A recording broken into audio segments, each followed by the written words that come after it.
नमस्कार दोस्तों, मेरा नाम है विमल सिंह बालाजी। स्टडी अड्डा में आप सभी का स्वागत है। आज तारीख आपकी है 17/7/2026 की। ट्रांसफ़र प्रक्रिया को लेकर फाइनली समय सारणी, जिसका काफ़ी लंबे समय से इंतजार हो रहा था, जारी हो गई है। और कब कब आवेदन होंगे, सारी चीज़ें इस डिटेल में बात करेंगे। सबसे पहले नोटिफिकेशन बिहार सरकार शिक्षा विभाग, ये है आज की तारीख 17/7/2026 की। और ये है नियमावली का नाम, बिहार राज्य शिक्षक स्थानांतरण नियमावली 2026, जो पहले ही 25/6/2026 को अधिसूचित की गई थी।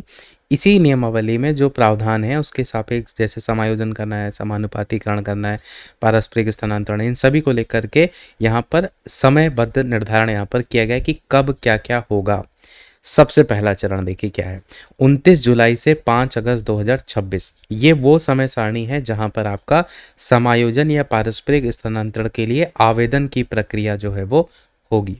यानी सबसे पहले प्रक्रिया शुरू होगी। जिन भी शिक्षकों को अपना समायोजन करवाना है या फिर जो किसी अन्य शिक्षक के साथ अपना म्यूचुअल ट्रांसफ़र करवाना चाहते हैं, वो यहाँ पर आवेदन करेंगे। इसी यहाँ पर पारस्परिक स्थानांतरण जो लिखा हुआ है, इसी का मतलब है म्यूचुअल ट्रांसफ़र।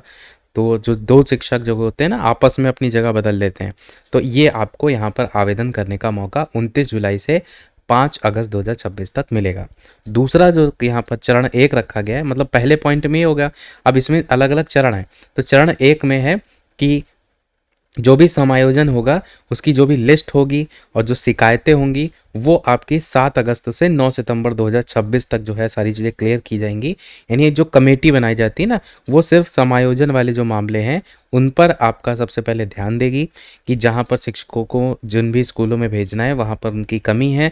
अधिकारी क्या करेंगे, एक लिस्ट निकालेंगे। अगर किसी शिक्षक को लिस्ट में अपना नाम या स्कूल से कोई दिक्कत होगी तो वो अपनी शिकायत वहाँ पर दर्ज कराएगा। जो कमेटी होंगी वो शिकायतों को सुनेंगी, समायोजन को उसके बाद फाइनल किया जाएगा। ये चरण नंबर 1 के अंतर्गत होगा, समायोजन या फिर समानुपातीकरण। यहाँ पर जो पारस्परिक स्थानांतरण है चरण नंबर 2, इसकी जो तारीख है समानुपाती और समायोजन वाली, वो 7 अगस्त से 9 सितंबर तक है। फिर दूसरा जो चरण है पारस्परिक स्थानांतरण को लेकर, यानी जो भी आपने म्यूचुअल ट्रांसफ़र को लेकर यहाँ आवेदन किया था 29 जुलाई से 5 अगस्त तक, वो इस चरण नंबर 2 के अंतर्गत आवेदन जो भी आपने किया है 10 से 14 सितंबर 2026 के बीच, समायोजन का जब काम पूरा हो जाएगा उसके बाद कमेटी ये जो आवेदन होंगे उसमें अपना फैसला सुनाएगी। जो कि अपना म्यूचुअल ट्रांसफ़र वगैरह के लिए आए थे, तो उनके ट्रांसफ़र को लेकर यहाँ पर आदेश जारी कर दिए जाएंगे जिला प्रमंडल या राज्य स्थापना समिति द्वारा पारस्परिक स्थानांतरण। अब फिर यहाँ पर चरण नंबर 3 में सामान्य स्थानांतरण को लेकर के भी जगह दिया गया है। ये हमारा दूसरा भाग है। तो इसके अंतर्गत क्या होगा, तो यहाँ पर समायोजन पारस्परिक स्थानांतरण जब हो जाएगा उसके बाद सामान्य ट्रांसफर के लिए संशोधित विद्यालय वार फिर से रिक्तियां निकाली जाएंगी। कब निकाली जाएंगी, 16 सितंबर 2026 को। यानी यहाँ पर खाली स्कूलों की नई लिस्ट आएगी और फिर देखी जाएगी कि किस जगह पर कितनी क्या वैकेंसी खाली है। विभाग ये चीज़ चेक करेगा। फिर सामान्य ट्रांसफर जो भी चाहते हैं शिक्षक, उनके लिए खाली जगहों की एक नई लिस्ट पब्लिश की जाएगी।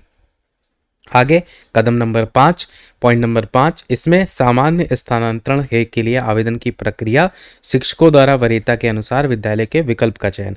कहने का मतलब यहाँ पर क्या होगा कि जो फाइनल लिस्ट होगी वो जब यहाँ पर हमारा पता चल गया कि इतने इतने पोस्ट शायद इस विद्यालय में खाली हैं, फिर उसके लिए आवेदन की जो प्रक्रिया है सामान्य ट्रांसफ़र के लिए, वो आपकी स्टार्ट होगी 17 से 23 सितंबर 2026।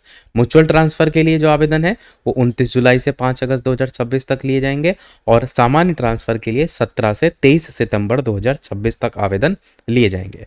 उसके बाद कदम नंबर 6 यानी पॉइंट नंबर 6, यहाँ पर जो 24 सितंबर से 31 अक्टूबर 2026 है, यहाँ पर जो भी फाइनल लिस्ट हैं और जो शिकायत है उनका निपटारा किया जाएगा। मतलब जो सामान्य ट्रांसफ़र है उसके लिए जो भी अप्लाई करेंगे शिक्षक, उनकी लिस्ट जारी करेगा। यहाँ पर भी अगर कोई लिस्ट से कोई शिकायत है तो वो अपील करेगा। कब जो भी कमेटी बनाई जाती है ना, वो आपत्तियों को सुलझा करके फिर फाइनल फैसला जो है वो लेंगी। तो ये आपका पूरा समय सारणी है जो कि राज्यपाल के आदेश से अजय सतीश भेंगरा, उप सचिव शिक्षा विभाग की तरफ से जारी किया गया है। सारी चीज़ें मैंने आपको बहुत ही सिंपल तरीके से समझाई है। उम्मीद है सारी चीज़ें क्लियर हो गई होंगी। फिर भी यदि आपका कोई प्रश्न हो तो इस वीडियो के कमेंट में पूछ लीजिएगा। वीडियो लाइक से सब्सक्राइब अवश्य कीजिएगा। मिलते हैं अगले अपडेट में, तब तक के लिए सभी को नमस्कार, जय हिंद।